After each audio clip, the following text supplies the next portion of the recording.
stop letting the nurse take your blood pressure. Right now, in exam rooms across the country, they're making 11 mistakes that give you fake high numbers. Some of these mistakes your own doctor's office does every single day. What if you could avoid a false hypertension diagnosis just by changing how you sit? What if 1 cup of coffee could spike your numbers 40 points? Here's what nobody tells you. The true definition of high blood pressure is high at rest. If you want more videos like this, subscribe to the channel. Let's get into it. Mistake number 1, using the arm cuff over clothing. When you put it over your shirt, it can give you an artificially higher number by 10 to 20 points. That's a big deal, but here's the catch. Your arm has to be at heart level. If your arm is dangling down, the cuff reads lower than your heart, and you get fake numbers. Even at doctor's offices, they'll take your blood pressure with your arm unsupported. Mistake number 3, the cuff is too tight. You should be able to fit 2 fingers between the cuff and your skin, not 3, not 4. Too tight reads artificially high, too loose reads artificially low. And that artery marker, it has to be on the inside of your arm, right over your bicep. Mistake number 4, testing your blood pressure when you're not at rest. The textbook definition is clear. You need 5 to 10 minutes of relaxation before the test. If the nurse rushes you in and straps it on immediately, your numbers will be high, and it's not your real blood pressure. Ask for 5 minutes alone to do deep breathing. It's your right. Mistake number 5, a full bladder. When your bladder is full, it stimulates your fight or flight response, which raises your blood pressure. Empty your bladder before any blood pressure reading. Simple fix. Mistake number 6, your legs are crossed. Crossed legs artificially increase your blood pressure by constricting blood flow. Keep both feet flat on the floor, supported and relaxed. Mistake number 7, caffeine in your system. Coffee can spike your blood pressure 20, 30, even 40 points, and it lasts for hours. Mistake number 4 is a big one. The true definition of high blood pressure is abnormally high pressure 8 rest. If you've just run upstairs or rushed to the appointment, that's not rest. That's a stress test. So what happens? You walk into the doctor's office, they rush you into the room and take your pressure immediately. Of course it's high, but that's not hypertension, that's just being rushed. The proper way is to rest for at least 5 to 10 minutes before the test. That's the textbook standard. So if your doctor's office doesn't give you that time, ask for it. Here's the catch. Even if you rest, your body might still be on high alert if you're stressed. That's why deep breathing for a few minutes before the test can drop your numbers by 10 points or more. Mistake number 5, a full bladder. Yes, literally needing to pee can spike your blood pressure by 10 to 15 points. That's because a full bladder stimulates your sympathetic nervous system fight or flight mode. So before you sit for your test, empty your bladder. It's a simple fix that can save you from a false high reading. Mistake number 6, crossing your legs. This is a common one, even in doctor's offices. When you cross your legs, it artificially raises your blood pressure by up to 10 points. The fix is simple. Keep both feet flat on the floor, legs uncrossed. That's the standard position for an accurate reading. Mistake number 7, caffeine in your system. Coffee can spike your blood pressure by 20, 30, even 40 points, and it lasts for hours. No amount of deep breathing will fix that. The rule, avoid caffeine for at least 2 to 3 hours before your blood pressure test. That includes coffee, tea, energy drinks, even dark chocolate. Mistake number 8, using the wrong arm. The standard is the left arm. That's the textbook method. If a nurse uses your right arm without a good reason, they're doing it wrong. There's a reason for this. The left arm is closer to the heart, and blood pressure can vary by 5 to 10 points between arms, so consistency matters. Mistake number 9, using a wrist monitor instead of an arm cuff. Wrist monitors are convenient, but they're less accurate. They can be off by 10 points or more. Wrist monitors are better than nothing, but for a true diagnosis, you need an arm cuff. If you're at a dental office and they use a wrist monitor, take it with a grain of salt. Mistake number 10, talking during the test. If the nurse is asking you questions while the cuff is inflating, your blood pressure will be artificially high. Talking activates your brain and body. The rule, silence. No talking, no laughing, no phone. Just sit still and breathe. That's the only way to get a true resting reading. Mistake number 11, the one and done diagnosis. If your doctor takes one reading and prescribes medication, that's a mistake. True hypertension requires multiple readings over time. Blood pressure fluctuates throughout the day. It's higher in the morning, lower at night. The one reading is just a snapshot, not the full picture. The proper way is to take multiple readings at different times of day, at rest, then average them. That's how you diagnose hypertension accurately. So here's the recap. Avoid these 11 mistakes and you'll get a true reading. But there's something even worse. White coat syndrome can spike your numbers just from being in a doctor's office. White coat syndrome is real. Your blood pressure can be 20 points higher just from the anxiety of the setting. That's why home monitoring is so valuable. So if you want accurate numbers, learn to take your own blood pressure at home. Use an arm cuff, rest 5 minutes, empty your bladder, no caffeine, no talking, legs flat. Take it at the same time every day, like morning before breakfast. That gives you a consistent baseline. Then track it over a week. And here's the key. If your numbers are consistently high at rest, that's when you should talk to your doctor. But don't let one rushed reading scare you into medication. Now, if you want to naturally lower your blood pressure, I have a whole video on that. But here's a preview. The basics are reducing sodium, increasing potassium, and managing stress. That's a topic for another day. For now, focus on getting accurate readings. Because if you're making these mistakes, you might think you have high blood pressure when you don't. If this helped you, like the video, it tells the algorithm people want real science, not trends. Tell me in the comments, how many of these mistakes have you seen at your doctor's office? Subscribe so you don't miss the next one. I'll see you there. Mistake #10. Talking during the test. When you talk, your blood pressure can spike 10 to 15 points. Your body is not at rest when you are speaking. Your vocal cords, your diaphragm, your nervous system, all active. That activity triggers a mild stress response. Your heart rate goes up, your arteries tighten. So when the nurse asks you, why are you here today? Or the cuff is squeezing your arm, the number you get is not your resting pressure. The rule is simple. No talking. Not a single word. Not even a whisper. The person taking your blood pressure asks you a question. Just hold up your hand, wait until the test is done. Now, mistake #11, the one test diagnosis. This is the biggest mistake of all. Your doctor takes one reading, sees 150 over 90, and wants to put you on medication. But that is not how hypertension is diagnosed. True high blood pressure is persistently elevated. It is high when you are resting, when you are excited, in the morning, at night. One high reading could be stress, caffeine, a full bladder, or a tight cuff. But one reading alone does not make a diagnosis. The correct approach is to take multiple readings over time, at least 2 or 3 readings, separated by 1 to 2 minutes, then average them. And do this at different times of the day for several days. This gives you a true picture. It accounts for white coat syndrome, the anxiety you feel in a doctor's office. Some people have normal blood pressure at home, but high at the doctor's office. That is not hypertension. It is a stress response. If your doctor only takes one reading and wants to medicate,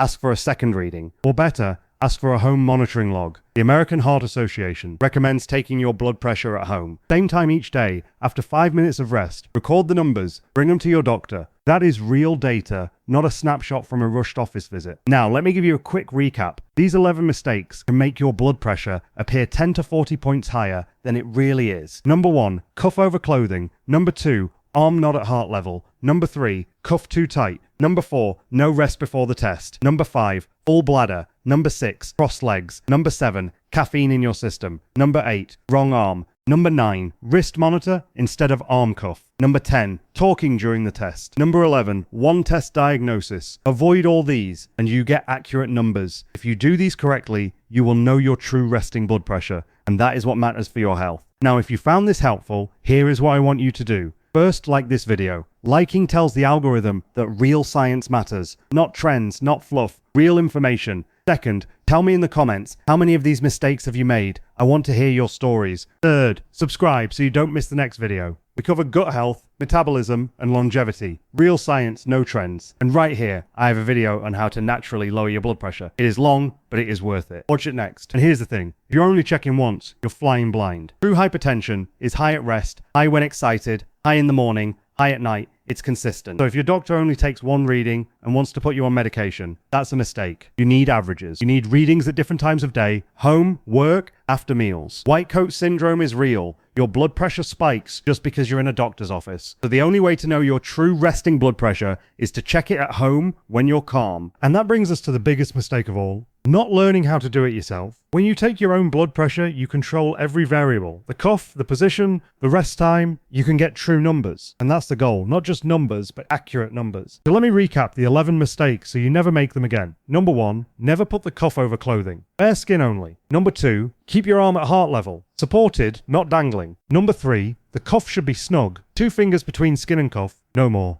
Number 4, rest for 5 to 10 minutes before testing. No rushing. Number 5, empty your bladder first. A full bladder can spike your numbers. Number 6, keep your legs uncrossed, feet flat on the floor. Number 7, no caffeine for at least 2 to 3 hours before. Coffee can add 20 to 40 points. Number 8, use the left arm. It's the standard for consistency. Number 9, avoid wrist monitors if possible. Arm cuffs are more accurate. Number 10, don't talk during the test. Silence is golden for accuracy. And number 11, never rely on a single reading. Take multiple and average them. If you follow these rules, you'll get numbers you can trust. And if your numbers are truly high, then you can take action, naturally or with medication. But the first step is knowing the truth. These mistakes hide the truth. If this helped like the video, it tells the algorithm people want real science, not trends. Tell me in the comments, how many of these mistakes have you made? Subscribe so you don't miss the next one. I'll see you there. And if you want to lower your blood pressure naturally, check out the video on screen now. Now, number 11 is the one that trips up most people, taking your blood pressure only once. One reading is not a diagnosis. Blood pressure can spike from stress, a bad night's sleep, or even a full bladder. You need multiple readings over time to see the real picture. Here's the catch. If your first reading is high, don't panic. Sit quietly for 5 minutes, then take it again.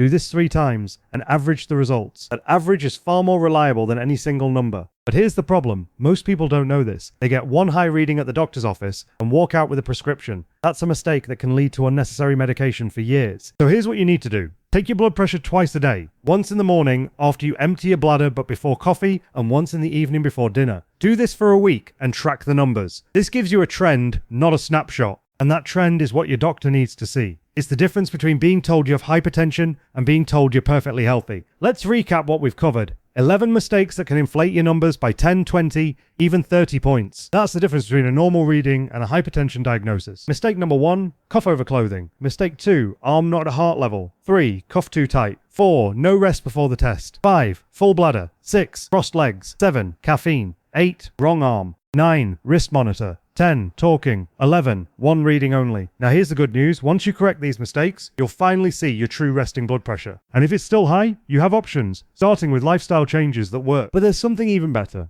You can take control right now. Start by checking your own blood pressure at home with a validated cuff. Do it correctly, and you'll know the truth. Here's a concrete step you can take tonight before your next reading. Sit in a quiet room for 5 minutes. No phone, no TV. Just breathe. Then take your blood pressure. You might be surprised. And if you want to go deeper, track your numbers over a week. Write them down. See the pattern. That's the data your doctor needs to make the right call. Now, I want to give you a daily blueprint for accurate readings. Morning, empty your bladder. Sit for 5 minutes. Take your reading before coffee. Evening, same routine. Before dinner, use the same arm every time. The left arm is standard. Keep the cuff at heart level. Don't talk. Don't cross your legs. And never take just one reading. If you follow this blueprint, you'll get numbers you can trust. And that's the foundation for real health decisions. Not guesses, not panic, but data. Now let's talk about what to do if your numbers are still high after correcting these mistakes. That's where lifestyle comes in, and it's more powerful than you think. But that's a topic for another video. For now, focus on getting accurate readings, because you can't fix what you don't measure correctly. Here's the bottom line. High blood pressure is serious, but misdiagnosis is just as dangerous. Don't let a simple mistake put you on medication you don't need. If this video helped you, like it. That tells the algorithm to show real science to more people. Not trends, not hype, but real information that can change lives. Tell me in the comments, how many of these mistakes have you made? I want to hear your story. Maybe you caught a misdiagnosis, or maybe you're just starting to check your own blood pressure. Subscribe so you don't miss the next one. I'll see you there with more science, more truth, and no fluff. And if you're ready to take control of your blood pressure naturally, check out the video on the screen right now. It's a deep dive into the lifestyle changes that actually work. Remember, your health is in your hands, literally. A blood pressure cuff is just a tool. The real power is knowing how to use it right. Thanks for watching. Now go check your blood pressure the right way. And if you found this useful, share it with someone who needs to hear it. A friend, a family member, someone who might be making these mistakes without knowing. Because the more people know, the fewer misdiagnoses happen. And that's how we change the game. I'll see you in the next video. Until then, stay informed, stay healthy, and keep questioning the numbers. One last thing. If you're taking medication, don't stop without talking to your doctor. But use these tips to make sure your readings are accurate so you can have an informed conversation. That's it for today. Thanks for trusting the science. I'll see you in the next one. If this helped you, like the video. It tells the algorithm people want real science, not trends. Tell me in the comments, how many of these blood pressure mistakes have you made? Subscribe so you don't miss the next one. I'll see you there. Here's your quick recap. Rest 10 minutes, bare arm, left arm, empty bladder, uncrossed legs, no caffeine, and take multiple readings. Do this at home at different times of day, and you'll finally know your true resting blood pressure. Now, if your numbers are still high after all this, it's time to look at lifestyle, not more pills. We'll cover natural ways to lower blood pressure in the next video, so make sure you're subscribed. Remember, one high reading doesn't mean you have hypertension. It means you made a mistake. Take control of the numbers. Your heart will thank you. I'll see you in the next one. Stay healthy.